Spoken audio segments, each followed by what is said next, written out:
오늘 우리에게 주신 하나님의 말씀은 창세기 6장 9절에서 17절까지의 말씀입니다.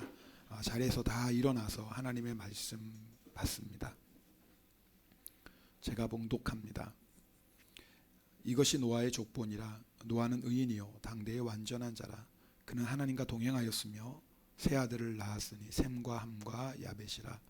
그때 온 땅이 하나님 앞에 부패하여 포악함이 땅에 가득한지라. 하나님이 보신즉 땅이 부패하였으니 이는 땅에서 모든 혈육 있는 자의 행위가 부패함이었더라. 하나님이 노아에게 이르시되 모든 혈육 있는 자의 포악함이 땅에 가득함으로 그 끝날이 내 앞에 이르렀으니 내가 그들을 땅과 함께 멸하리라. 너는 고페르 나무로 너를 위하여 방주를 만들되 그 안에 칸들을 막고 역청을 그 안팎에 칠하라. 내가 만들 방주는 이러하니 그 길이는 300규빗, 너비는 50규빗, 높이는 30규빗이라. 거기에 창을 내되 위에서부터 한 규빗에 내고 그 문은 옆으로 내고 상, 중, 하 3층으로 할지니라. 내가 홍수를 땅에 일으켜 무릇 생명의 기운이 있는 모든 육체를 천하에서 멸절하리니 땅에 있는 것들이 다 죽으리라. 아멘. 하나님의 말씀입니다. 자리에 앉겠습니다.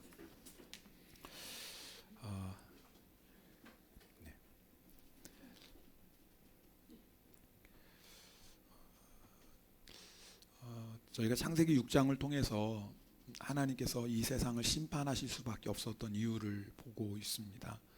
지난주에는 경건한 셋의 자손들이 예배를 버리고 하나님의 사명을 버리고 여러분 가인의 자손처럼 살았습니다.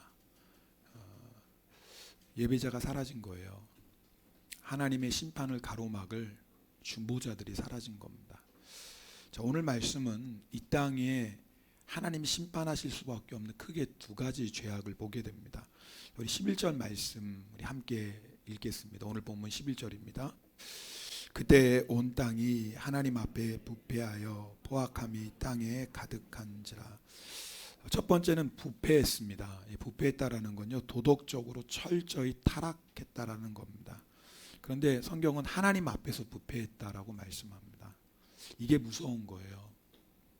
하나님이 무섭지 않은 거예요. 여러분 하나님을 믿지 않는 사람도요 정말 악한 일을 하는 사람 보고 뭐라고 말합니까? 하늘도 무섭지 않나 그렇게 말합니다. 사람 안에 양심이 있기 때문에 그렇죠. 누가 말하지 않아도 죄를 지으면 자책합니다. 또 자신이 지은 죄로 인하여 혹시 벌을 받는 건 아닐까 조금이라도 두려운 마음이 있습니다. 부끄러운 일을 하면 부끄러운 줄 압니다. 근데 노아 시대의 사람들은 그렇지 않아요. 죄를 지어도 하늘이 무섭지 않습니다. 아무리 악한 짓을 해도 자책감이 없습니다. 수치심이 없어요. 부끄러운 일이 더 이상 부끄러운 일이 아닙니다. 수단과 방법 가리지 않고 내가 하고 싶으면 하는 거예요. 양심이 죽었죠. 겉모습은 사람인데 더 이상 사람이 아니에요. 육신입니다. 몸뚱이만 있는 거예요. 홍수의 심판을 받게 된 두 번째 죄악이 뭐냐면 포악함이라 그랬어요. 포악하다라는 건요 잔인하고 흉폭하다라는 거예요. 당연하겠죠. 하나님 앞에 부패하면 하나님도 무섭지 않으면 사람이 포악해집니다. 하나님도 무섭지 않은데 누가 무섭겠어요. 내가 가지고 싶으면 빼앗는 거예요. 빼앗는데 상대방이 반항하면 때리고 죽이는 거예요. 이게 포악함입니다. 그러니까 온 세상에 절도와 폭력과 강간과 살인이 난무하는 세상이 되었어요. 여러분 우리의 양심은 브레이크와 같아요. 악한 일을 하다가 내가 이러면 안 되지. 여러분 그게 하나님의 은혜예요. 그게 하나님의 은혜입니다. 근데 브레이크가 고장이 났어요. 멈추질 않아요. 누구도 막을 수 없어요. 여러분 이게 저주예요. 왜 저주냐면요 죽어야 끝나기 때문에 그래요. 망해야 끝나기 때문에 그래요. 그래서 하나님이 심판하시기로 결정하십니다. 자, 오늘 본문 13절 14절 말씀 함께 읽겠습니다. 13절 14절입니다. 하나님이 노아에게 이르시되 모든 혈육 있는 자의 포악함이 땅에 가득함으로 그 끝날이 내 앞에 이르렀으니 내가 그들을 땅과 함께 멸하리라. 너는 고페로 나무로 너를 위하여 방주를 만들되 그 안에 칸들을 막고 역청을 그 안팎에 칠하라. 자, 하나님께서 이 땅의 모든 것을 멸하기로 결정하셨는데 한 사람 노아를 부르세요. 그리고 하나님이 이 땅을 홍수로 심판하시는 가운데 노아와 그의 가족을 구원하십니다.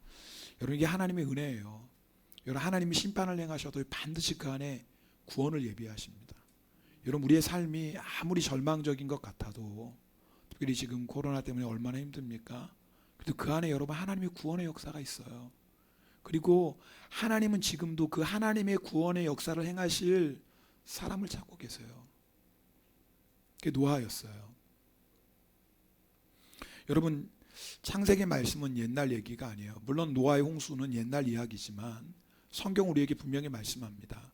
하나님께서 홍수로 인하여서 이 땅을 심판하신 것처럼 마지막 날 불로 이 세상을 심판하실 거라고 분명히 말씀하고 계십니다. 베드로서 3장 12절, 그날의 하늘이 불이 타서 풀어지고 물질이 뜨거운 물에 녹아지려니와 라고 말씀하세요. 자, 그러니까 우리가 노아의 홍수의 얘기를 잘 들어야 되는 이유는 마지막 때 이와 같은 심판이 또 한 번 있을 거예요. 그때는 물이 아니라 불이고요. 그때는 완전한 심판이에요. 하나님께서 그 홍수의 심판 가운데 노아를 택하시고 방주를 만들어서 구원하신 것처럼 마지막 날에도 하나님께서 우리를 구원하시기 위해서 그 불의 심판에서 구원하실 방주를 우리들에게 허락하셨어요. 그것이 바로 교회입니다. 아마 여러분 들어보셨겠죠. 노아의 방주는 교회다라는 말씀 아마 들어보셨을 거예요. 네, 맞습니다. 노아가 만들었기 때문에 노아의 방주라고 해요. 교회는 누가 만들었죠? 하나님이 예수 그리스도의 피로 교회를 세우셨습니다. 예수님이 교회를 만드셨어요. 예수님은 하나님이십니다. 하나님이신 예수 그리스도께서 우리의 죄를 위해 이 땅에 오셨습니다. 십자가에서 죽으시고 우리의 모든 죄를 용서하시고 3일 만에 부활하셨습니다. 사망 권세를 이기신 것이지요. 그 예수 그리스도를 믿는 사람은 누구나 다 하나님의 자녀가 됩니다. 여러분, 왜 우리가 죽어서 천국에 가요? 천국은 하나님 아버지 집입니다. 이 세상 떠나면 누구 집 가는 거예요? 아버지 집에 가는 거예요. 죽으면 끝이라고 생각하는 사람들이 많습니다. 특별히 일본 분들 가운데 그런 분들이 많은 것 같아요. 오늘 처음 나오신 분들이 없으니까 그렇죠. 아마 12시에 다 나오시겠죠. 근데 죽으면 끝인가요? 우리는 알잖아요. 아니에요. 죽음으로 끝나는 게 아니에요. 성경이 우리에게 분명히 말씀하십니다. 천국이 있고 지옥이 있어요. 우리 히브리서 9장 27절 말씀, 이 말씀을 함께 읽겠습니다. 한 번 죽는 것은 사람에게 정해진 것이요 그 후에는 심판이 있으리니. 죽음으로 끝나는 게 아니라는 거예요. 죽음 후에 심판이 있다라는 거예요. 죽음은 알죠. 죽음은 진짜 있나 없나 알 수 있습니다. 그러나 죽은 다음엔 준비할 기회가 없어요. 준비할 기회는 살아있을 때, 이 세상에 있을 때예요. 성경이 말씀하고 있어요. 죽음 뒤에 심판이 있다고요. 여러분, 제가 교회는 구원의 방주라고 말씀드렸습니다. 그러나 교회는 여러분 눈에 보이는 이 건물이 아니에요. 사실 눈에 보이는 건물은 교회당, 예배당이라고 합니다. 교회는요, 예수 그리스도를 주님으로, 구세주로 고백하고 하나님의 자녀들이 된 사람들의 모임이에요. 여러분 다 아시죠? 그게 교회예요. 자, 이렇게 우리 함께 모여서 예배드리기 위해서 뭐예요? 교회당이 필요하죠. 예배당이 필요하죠. 누구든지 예수 그리스도를 믿고 교회 안으로 들어오는 사람은 구원받는다, 그 말이에요. 자, 오늘 노아의 방주를 통해서 우리가 중요한 메시지를 보게 됩니다. 무엇이냐면 교회가 어떤 곳인지, 그리고 우리가 어떻게 교회 생활, 신앙 생활을 해야 되는지, 그리고 어떻게 우리가 교회 안으로 들어오는지를 보게 됩니다. 자, 오늘 15절 말씀 함께 읽겠습니다. 오늘 본문 15절입니다. 내가 만들 방주는 이러하니 그 길이는 300규빗, 너비는 50규빗, 높이는 30규빗이라. 여러분, 노아가 자기 마음대로 방주 만든 게 아니에요. 하나님이 정확하게 크기를 정해 주셨어요. 길이 300규빗, 넓이 50규빗, 높이 30규빗.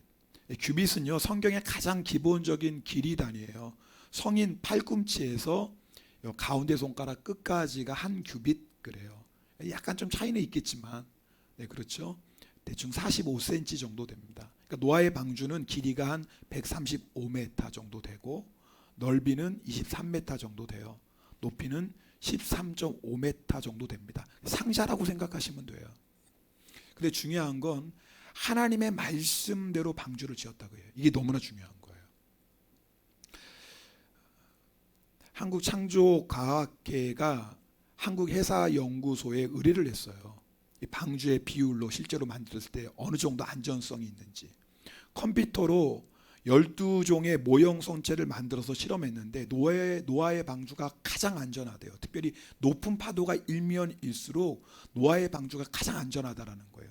실제로 19세기 말에 미국 해군에서요, 증기선 전함을 만들었습니다. 근데 노아의 크기랑 똑같이 만들었어요.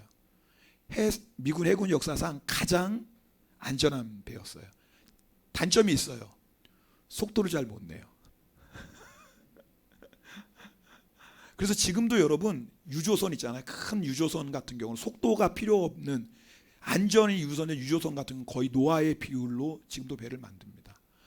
우리 하나님 너무 놀라우신 분이죠. 여러분, 노아가 하나님의 말씀대로 방주를 만들어내요. 그래야지 여러분 그 극심한 홍수 속에서도 살아남을 수 있어요. 교회도 마찬가지예요. 교회도 하나님의 말씀대로 세워져야 돼요. 여러분, 물론 우리가 교회를 섬길 때 사람의 생각, 사람의 방법, 사람의 지혜 물론 필요하겠죠. 그것도 잘 활용해야 됩니다. 그러나 중요한 건 교회는 말씀대로 세워지는 거예요. 여러분, 아무리 효율적이고 경제적이라 할지라도 교회는 그걸 따라가지 않아요. 회사가 아니잖아요. 이윤을 남기는. 교회는 사람들의 필요를 만족시켜주는 사교 단체가 아니에요. 교회의 목적은 구원이에요. 교회의 목적은 구원이에요. 그래서 하나님의 말씀대로 교회는 세워져야 돼요. 그래야지 마지막 불심판 때에 견디는 거예요. 승리하는 거예요. 여러분, 우리의 개인의 신앙생활도 똑같습니다. 여러분, 우리 신앙생활도 말씀대로 지어야 됩니다. 예수님께서는 마태복음 7장에 우리의 신앙을 마치 집 짓는 거와 같다고 비유하셨습니다. 좀 길지만 우리 마태복음 7장 24절부터 함께 읽겠습니다. 같이 읽겠습니다. 그러므로 누구든지 나의 이 말을 듣고 행하는 자는 그 집을 반석에 지은 지혜로운 사람 같으리니 비가 내리고 장수가 나고 이는 주추를 반석에 놓은 까닭이요 나의 이 말을 듣고 행하지 아니하는 자는 그 집을 모래 위에 지은 어리석은 사람 같으리니 비가 내리고 창수가 나고 바람이 불어 그 집에 부딪힘에 무너져 그 무너짐이 심하니라. 물론 여기서 말하는 우리가 생각하는 모래는 좀 달라요. 이스라엘 백성의 모래는 좀 다릅니다. 어떻게 보면 우리가 일반적으로 생각 땅이라고 생각하시는 게 더 가까워요. 네, 일반 땅이라고 생각하시는 게 더 가까워요. 자, 여러분, 모래 위에 짓는 것이 반석에 짓는 것보다 훨씬 더 쉽습니다. 비용도 절약되고 시간도 절약됩니다. 그리고 겉에서 보면 똑같아요. 모래에 지은 집이나 반석에 지은 차이가 없어요. 그래서 사람들이 모래에 집을 짓는 거 아닙니까? 모래 위에 집을 짓는 사람들이 반석 위에 집을 짓는 사람을 보면 답답해요. 아니, 말씀대로 신앙생활하는 게 너무 융통성이 없어 보여요.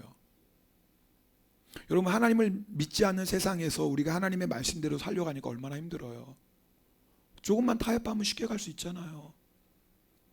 한번 눈 감으면 세상 재미 보면서 얼마든지 교회 생활할 수 있지 않습니까?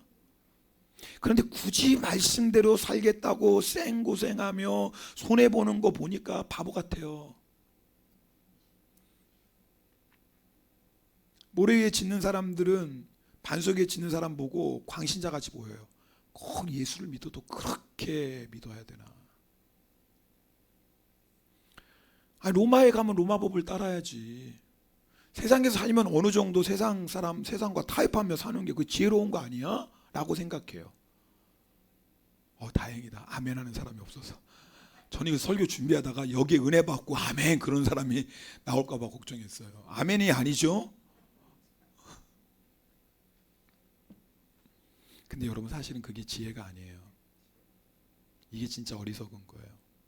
왜 그래요? 모래 위에 짓는 사람은요, 하나만 알고 둘을 몰라요. 그들은 모래 위에 집을 짓는 게 쉽고 편하고 시간도 절약되고 경비도 절약되는 건 잘 알아요. 여러분 반석에 짓는 사람이 그거 모를까요? 왜 몰라요? 모래 위에 집을 짓는 게 쉬운 거 다 알아요. 편한 거 다 알아요. 조금만 양보하면 쉽게 갈 수 있는 거 다 알죠. 말씀대로 살면 고생하는 거 알아요. 말씀대로 살면 세상 사람들이 바보라고 비웃고 이익 위에 속이고 그러잖아요. 알아요. 그런데 왜 반석에 집을 짓습니까? 모래 위에 집을 짓는 사람들이 모르고 있는 둘을 알고 있어요. 그게 뭐예요? 우리 인생에는 반드시 비가 내리고 창수가 나고 바람이 불 때가 와요. 반드시 와요. 반드시 와요. 결정적으로 우리 인생에 비가 내리고 창수가 나고 바람이 부는 우리 인생의 마지막 순간이 누구에게나 와요. 그때 반석에 집을 지은 사람은 무너지지 않아요. 그 믿음이 살아있는 믿음이거든요. 생명 있는 믿음이거든요. 죽음을 이기는 믿음이에요. 구원의 믿음이에요. 그러나 모래 위에 집을 지은 사람은 죽음 앞에 무너져요. 그 믿음이 살아있는 믿음이 아니에요. 진짜 믿음이 아니에요. 구원의 믿음이 아니에요. 구원받을 수 없어요. 여러분 그럼 생각해 보세요. 누가 정말 지혜롭고 누가 정말 어리석은 사람인가요? 힘들더라도 수고하더라도 세상 즐거움을 누리지 못한다 하더라도 반석에 집을 짓는 사람이야말로 지혜로운 사람 아닌가요? 왜요? 구원이 달린 문제예요. 영원한 생명이 달린 문제라고요. 어리석은 사람은 하나만 알지 둘은 몰라요. 지금만 알지 마지막 때가 있다라는 걸 몰라요. 여러분은 지혜로운 사람입니까? 어리석은 사람입니까? 여러분은 하나도 알고 둘도 아는 사람이에요? 아니면 하나밖에 모르는, 지금밖에 모르는 사람인가요? 아마 여러분 반드시 둘 중에 어느 한 곳에 지금 집을 짓고 있다고요. 모래의 집을 짓든지 반석의 집을 짓든지 말씀대로 지어야 돼요. 그래야지 마지막 때를 이기는 구원의 믿음이에요. 16절 말씀 함께 읽겠습니다. 16절입니다. 거기에 창을 내되 위에서부터 한 규빗에 내고 그 문은 옆으로 내고 상중하 3층으로 할지니라. 자, 여기서 창을 만드는데요. 자, 이 창이 좀 특별해요. 자, 위에 지붕이라고 얘기하죠. 지붕에서 한 규빗, 한 규빗이 몇이라고요? 45cm. 여기에 창을 내는 거예요. 여러분 노아의 방주의 높이가 13.5m예요. 제가 전자계산기로 계산했어요. 제가 좀 수학이 약하잖아요. 했더니 4.5m예요. 한 층에 4.5m. 한 층에 4.5m인데 위에서부터 45cm 창을 내니까 지금 우리가 보는 그런 창이 아니다 그 말이에요. 4m 높이 위에 있는 창이거든요. 물론 이 창을 낸 이유는 공기 들어오고 햇빛 그것 때문에 창을 그리 높이 달았어요. 그러나 여러분 아니 공기 들어오고 햇빛 들어올 때 뭐 창을 그리 높이 달 이유가 뭐겠어요? 거기에 중요한 영적인 교훈이 있어요. 여러분 교회 생활, 방주 안에서의 생활, 교회 안에서의 신앙생활을 어떻게 해야 되는지를 우리에게 말씀해 주는 거예요. 세상 보지 말라는 거예요. 여러분 지금 방주 밖의 세상은 어떤 세상이에요? 홍수로 인하여서 수많은 사람과 시체들이 막 둥둥 떠다녀요. 어떤 성경학자는 노아의 홍수 났을 때 아마 60억이었겠다 그렇게 말하는 분도 계세요. 수명이 그리 길었고 계속해서 자녀를 낳았으니까 아마 60억이지 않을까. 뭐 정확한 건 아니에요. 그냥 그렇게 추산한다라는 거죠. 그러나 분명한 건 굉장히 많은 인구가 있었을 거예요. 생각해 보세요. 지금 노아의 홍수 밖에 사람들의 시체가 동물들의 시체가 둥둥 떠다니는데 어머 저것 봐. 그럴 사람이 있을까요? 제가 대학교 때 제가 탄 버스가 전복되는 사고를 만났습니다. 그 사고로 즉사한 사람이 두 사람이에요. 버스가 전복된 사람들이 얼마나 우왕좌왕해요. 그래서 하여튼 잘 내렸어요. 그리고 저는 그래도 이게 별로 다친 곳이 없어서 거기 쓰러져 있는 사람을 좀 제가 밖으로 좀 끌어내야 되겠다. 그래가지고 그 사람이 어깨를 잡고 밖으로 끌어당기는데 이게 움직이질 않는 거예요. 나중에 그 이유를 알았죠. 왜 안 움직이지 않았는지. 그래가지고 안 되겠다 싶어서 그 사람의 등에 제 양손을 집어넣고 손에 깍지를 꼈어요. 도저히 안 잡아 정신이. 그래서 깍지를 들고 확 들어 올렸는데 들어오니까 상체가 뒤로 적혀질 거 아니에요. 근데 목이 뒤로 탁 젖혀졌는데 목이 찢어진 거예요. 제가 순간적으로 깜짝 놀랐죠. 뭐 그래도 좀 밖으로 구해내야 될 것 같아서 막 안간힘을 쓰고 있는데 마침 소방대원들이 도착했어요. 근데 절 보다 하는 말이 죽었으니까 그냥 놔두세요. 시체였던 거예요. 즉사하신 분인 거예요. 그때는 제가 잘 몰랐어요. 근데 그 다음날 아침에 어머니가 저에게 말씀하는 거예요. 저에게 성서봐 너 밤에 그렇게 잠시 제가 비명을 질렀다라는 거예요. 밤에 자면서 계속해서 비명을. 그러니까 기억은 못하지만 제가 악몽을 꾼 거예요. 제가 이 얘기를 왜 나눠요? 아마 노아의 가족들이요 옆에 창문이 있어가지고 시체 떠다니는 거 보고 매일 밤마다 뭐예요? 악몽 꿨을 거예요. 제정신이었겠어요? 하루 이틀이죠. 제정신이 아닐 거예요. 하나님이 노아와 그의 가족들을 보호하시는 거예요. 여러분 왜 하나님께서 우리에게 세상을 보지 말라고 하실까요? 여러분 왜 하나님이 우리에게 세상을 보면 안 된다고 말씀하실까요? 이렇게 좋은 세상인데 이렇게 재밌는 세상인데 먹고 마시고 즐기게 그냥 쫙 깔린 세상인데 왜 이런 세상을 보지 말라고 말씀하시죠? 우리를 보호하시는 거예요. 물론 우리의 지금 세상은요 노아의 홍수 때처럼 시체들이 떠다니는 세상은 아니에요. 근데 여러분 아세요? 시체들이 둥둥 떠다니는 그 노아의 방주의 시대보다 지금이 더 무서운 거. 여러분 노아와 그 가족들이 그 시체를 보면서 어떤 마음이 들었을까요? 하나님을 대적하면 저렇게 되는구나. 하나님의 말씀을 따르지 않으면 저렇게 되는구나. 회개하지 않으면 결국 저렇게 비참하게 심판으로 끝나는구나. 비록 밤마다 악몽을 꿨을지는 몰라도 절대 죄질 생각 안 했을 거예요. 죄가 얼마나 추하고 무서운지를 절감하니까요. 지금 세상은 그렇지 않아요. 얼마나 화려해요. 얼마나 좋아요. 돈만 있으면 먹고 마시고 즐기고 내가 하고 싶은 거 다 할 수 있는 세상 아닙니까? 이게 더 무서워요. 이게 더 무서워요. 왜요? 자꾸 우리를 유혹하거든요. 여러분 지난주에 말씀 나눴잖아요. 왜 셋의 자손이 예배를 버리고 사명을 버리고 가인의 자손처럼 살았습니까? 보지 말아야 될 걸 봤어요. 셋의 자손들이 가인의 사람들의 딸들의 육신의 아름다움을 보는 거예요. 말씀드렸죠. 보는 건 힘이 있어요. 여러분 보는 것은요 얼마나 영적인 힘이 있는 줄 아세요? 보면 나도 모르게 마음이 가요. 여러분 우리가 세상 자꾸 바라보면 어떤 마음이 들어요? 부럽다. 나도 마시고 싶다. 나도 놀고 싶다. 나도 즐기고 싶다. 우리의 마음이 거기 가요. 여러분의 믿음을 너무 자신하지 마십시오. 여러분의 믿음 나는 안 그래라고 하지 마십시오. 우리가 몰라서 그래요. 질그릇이라니까요. 보면 마음이 가요. 마음이 가면 어느 순간에 내 발이 거기 가 있어요. 나도 모르게요. 그래서 주님이 우리에게 세상을 바라보지 말라는 거예요. 여러분 성도는요 함께 모여 예배드리고 기도하고 사랑으로 교제하고 주님이 기뻐하시려 헌신하고 여러분 그게 은혜예요. 그게 답답한 것 같고요. 세상 즐기지도 못하고 좀 세상과 어울리지 못하는 것에서 좀 재미없는 것 같아도 천만에요. 하나님이 왜 자꾸 우리로 하여금 함께 모여서 예배드리고 기도하고 교제하게 하십니까? 세상에서 우리를 보호하시는 거예요. 또 한 가지 여러분 창을 높은 곳에 만들었던 이유 밖을 보지 못하게 한 이유가 뭐예요? 하나님만 바라보라는 거예요. 여러분 교회 생활은요 하나님만 바라보셔야 돼요. 신앙생활은 하나님만 바라보셔야 돼요. 여러분 생각해 보세요. 노아와 그의 가족들이 방주 안에 1년을 살았습니다. 물론 나중에는 아라랏산에 멈춰서 움직이지 않았지만 한번 생각해 보세요. 얼마나 답답했겠어요. 그죠? 또 얼마나 걱정과 염려가 있었겠어요. 도대체 앞으로 우리는 어떻게 될까? 무사히 방주에서 내기는 할까?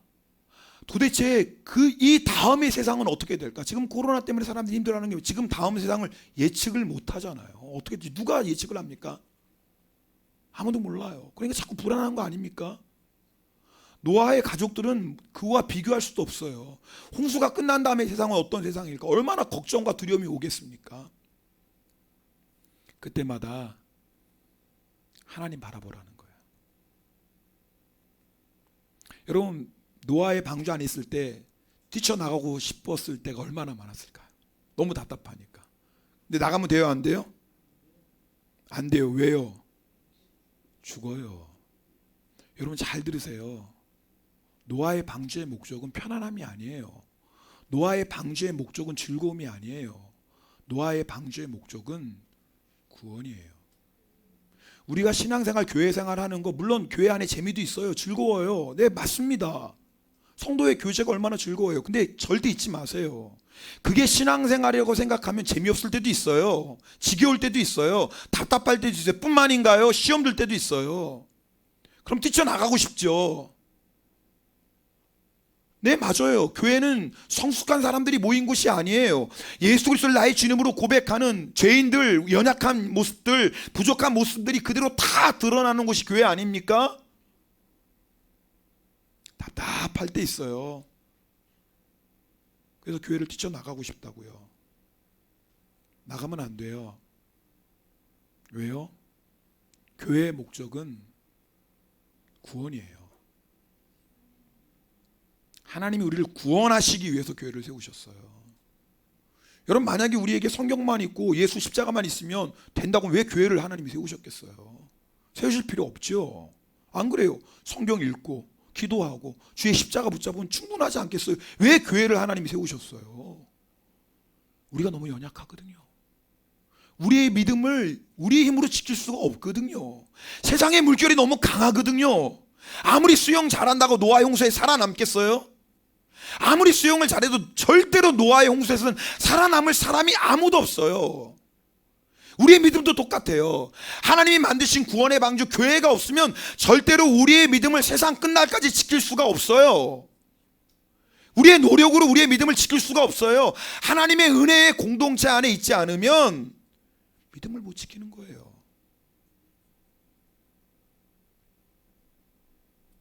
여러분 가운데서도 뭐 교회가 일어나 뛰쳐나고 싶은 분 있죠? 두 분. 어떻게 알아서 목사님? 누가 고자질했나? 기억하세요. 교회 생활의 목적이 무엇인지를 한순간도 잊지 마세요. 교회 생활의 목적은 구원이에요. 예수 그리스도를 믿음으로 한 번 얻은 구원, 그 구원을 끝까지 지키기 위해서 어떤 환난과 유혹과 핍박이 와도 절대 그 믿음을 버리지 않기 위해서 하나님이 구원의 공동체인 교회를 통해서 우리의 믿음을 지켜주시는 거예요. 그래서 하나님 바라보셔야 돼요. 목사 보지 마세요. 물론 저 자꾸 보고 싶겠죠. 우리 목사님 볼수록 왠지 인물도 괜찮고 사람도 너무 좋아. 이해는 해요. 그러나 제가 죄송해요. 아침 잘못 먹었어요. 아침 잘못 먹어서 이해해 주시고. 그러나 절 보시면 안 돼요. 시험 들 것밖에 없어요. 우리 사모님은 정말 좋겠다. 우리 목사님 같이 좋은 분 살아보세요. 저런 놈이 다 있나? 그렇지. 똑같아요. 아내가 은혜 받잖아요. 지금 이 말씀에.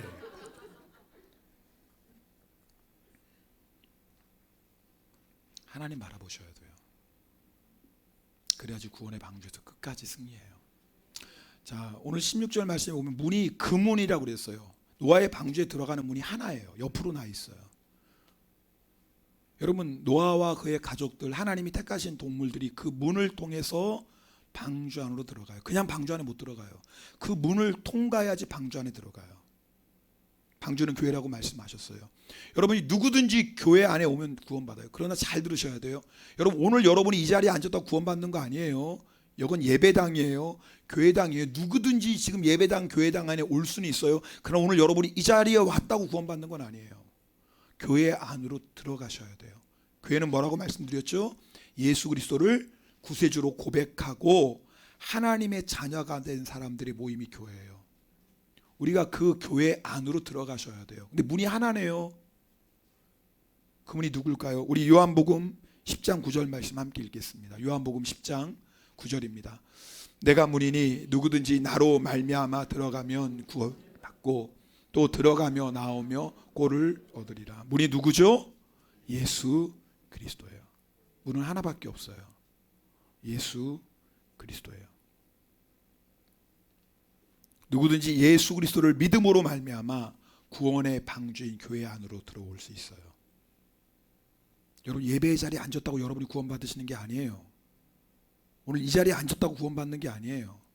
여러분이 구원의 문 되시는 예수 그리스도를 나의 구세주로 영접할 때 문 대신, 구원의 문이 되신 예수 그리스도를 통해 구원의 방주인 교회 안으로 들어오시는 거예요. 그것은 곧 하나님의 품 안으로 들어오시는 거예요. 아버지의 품 안으로 들어오는 거예요. 예수 믿는 게 왜 복이에요? 하나님이 나의 아버지가 되세요. 이게 얼마나 좋아요? 하나님이 나의 아버지가 되세요. 저도 아버님 일찍 세상을 떠나셨지만, 육신의 아버지는 없지만 하나님이 저의 아버지가 되세요. 여러분, 뭘 걱정하세요? 뭘 염려하세요? 하나님의 아버지가 되신대. 여러분, 노아의 방주에는요 키가 없어요. 배의 방향을 결정하는 키가 없어요. 아니, 키가 필요 없어요. 왜요? 누가 갈 길을 인도하세요? 하나님 아버지가. 여러분, 우리 인생이 앞으로 어떻게 될까 여러분 걱정 두려워하지 마세요. 하나님이 나의 아버지가 되시기 때문에 내가 가야 할 방향을 하나님이 다 결정해 주세요. 노아의 방주에는 노가 없어요. 닷도 없어요. 노아가 아무리 힘쓰고 애써도 자기가 조금이라도 움직일 수가 없어요. 누가 가게 하세요? 하나님이 가게 하세요. 우리 인생도 똑같아요. 여러분, 우리 인생 내 힘으로 사는 거 아닙니다. 내가 애쓰고 열심히 수고해서 우리 인생이 가는 게 아니에요. 우리 인생을 가게 하시는 분이 누구예요? 하나님이에요. 그러니까 걱정할 게 뭐 있어요? 우리가 가야 될 방향도 하나님이 인도해 주시고, 그곳에 갈 수 있는 은혜도 힘도 하나님이 우리에게 내려주시고, 우리는 한 가지만 하면 돼요. 하나님만 바라보고 하나님께 맡기는 거예요. 나의 인생을 온전히 맡기는 거예요. 하나님 앞에 고집 부리지 않는 거예요. 그럼 하나님 인도에 가세요. 어제 제가 영성일기 나눴지만 이제 우리 순종석이 이번에 전도주일에서 한 집사님이 자기도 전도해야 되는데 근데 전도할 사람이 없어서 치바역에 가서 전도라도 해야 되겠다. 마음이 참 귀하죠. 제도 전도할 사람이 없으니까 나는 그러면 치바역에 가서 전도를 좀 해야 되겠다. 그래서 사무엘을 저희 아내에게 좀 맡겨놨어요. 아내가 사무엘을 이뻐하거든요. 근데 아내가 저녁 먹다가 아주 중요한 말을, 제가 그 말을 듣고 깨달았어요. 사무엘이 너무 이쁜데 고집이 없다라는 거예요. 고집이 없으니까 이뻐해 줄 수 있어요. 지금 무슨 말인지 아시죠? 여러분, 애가 아무리 이쁘고 그냥 아이고 이쁘다 해도 고집 부리는 애는 그럴 수 없어요. 그죠? 난리가 나는데 그걸 어떻게 해요? 이뻐해 주고 싶어도 고집 부리는 아이는 이뻐해 줄 수가 없어요. 좋은 거 먹여주고 싶어도 고집 부리는 아이는 먹여줄 수가 없어요. 난리를 치는데 어떻게 해요? 근데 사무엘은요 고집이 없어요. 저는 몰라, 아내가 얘기하니까 알았죠. 먹을 거 주면 그냥 방긋 받고 눕는데요. 너무 좋아서. 그러니까 마음들이 이뻐해 줄 수 있어요. 제가 그 얘기를 듣고 큰 걸 깨달았어요. 하나님이 우리 아버지 되신 하나님, 우리에게 좋은 거 주시려고 이거 먹어봐, 이렇게 해봐, 이렇게 좀, 하나님이 우리를 너무나 사랑해서 좋으신 하나님 우리에게 가장 좋은 걸 주시는데 우리가 자꾸 고집을 부려요. 내 생각과 안 맞으면, 내 마음과 안 맞으면 싫다고 고집을 부려요. 고집을 부리면 하나님도 어쩔 수가 없어요. 여러분, 하나님 우리 아버지가 되세요. 우리가 나아갈 길도 인도해 주세요. 우리가 인생 살아갈 때 두려워할 거 하나도 없어요. 하나님 지켜주시니까요. 우리가 할 것은 내 고집 다 내려놓고 하나님께 우리 인생을 진짜 맡기는 거예요.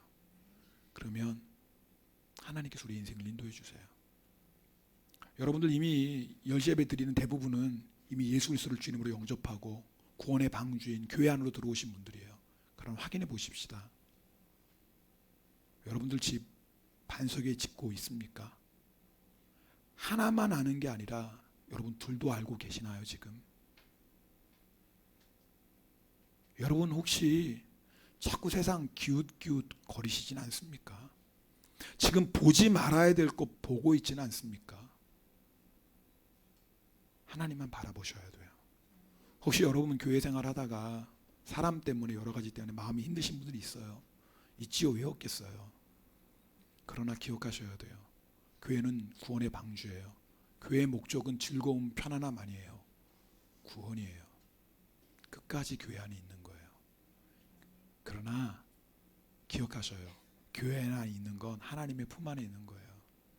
하나님이 우리 인생을 이끌어 가시고 우리 인생을 지켜주십니다. 오늘 그 하나님 아버지 바라보시고 그 아버지 품 안에 거하시는 시간 되면 좋겠습니다. 우리 함께 찬송 드리겠습니다.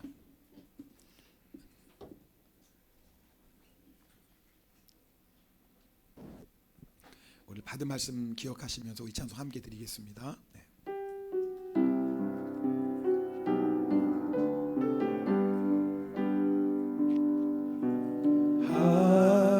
하나님이 세상을 사랑하사 독생자를 우리에게 주셨으니 주를 믿는 자마다 멸망치 않고 영원한 생명 얻으리. 할렐루야. 할렐루야 할렐루야 할렐루야 할렐루야 아멘 할렐루야 할렐루야 할렐루야 아멘. 여러분 오늘 이 찬송 가사 요한복음 3장 16절 다 아시죠? 이 가사 보세요. 하나님이 우리를 얼마만큼 사랑하셨어요? 독생자를 주시기까지. 여러분 오늘 정말 하나님이 나를 사랑하셔서 독생자 예수 그리스도를 주셨다는 믿음만 회복되면 우리 걱정할 거 없어요. 아니 독생자를 주신 하나님이 우리에게 뭘 안 주시겠어요? 지금은 내 인생이 앞으로 어떻게 될까 마치 노아와 그 가족들이 방주에 탄 것처럼 걱정과 두려움이 있을지 모르겠어요. 주님 바라보셔야 돼요. 독생자까지 주신 그 하나님을 바라보세요. 우리가 가는 길 우리 잘 몰라요. 아니 몰라도 괜찮아요. 하나님이 하세요. 내 힘으로 사는 거 아니에요. 하나님이 살게 하세요. 우리에게 필요한 건 독생자를 주시기까지 나를 사랑하시는 그 하나님을 바라보는 거예요. 그 하나님 앞에 우리의 모든 것을 맡기는 거예요. 그러면 하나님이 하세요. 여러분 오늘 하나님께 모든 것을 맡기고 정말 독생자까지 나에게 주신 그 하나님의 신실하신 사랑을 확신할 때 하나님께서 우리에게 주시는 그 놀라운 평안, 여러분 그 놀라운 담대함 오늘 이 시간에 여러분 다 누리시기를 원합니다. 우리 그런 마음으로 한 번 더 찬송하고 기도하겠습니다. 하나님이 세상을 사랑하사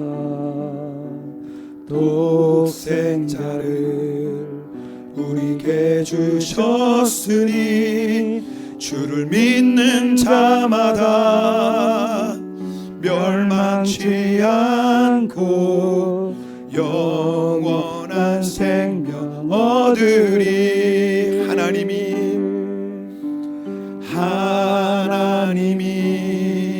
세상을 사랑하사 독생자를 우리에게 주셨으니 주를 믿는 자마다 멸망치 않고 우리에게 독생자를 주신 그 하나님의 사랑을 두 손 높이 들고 찬양합니다. 할렐루야 할렐루야 할렐루야 할렐루야 아멘 할렐루야 할렐루야 할렐루야 할렐루야 할렐루야 할렐루야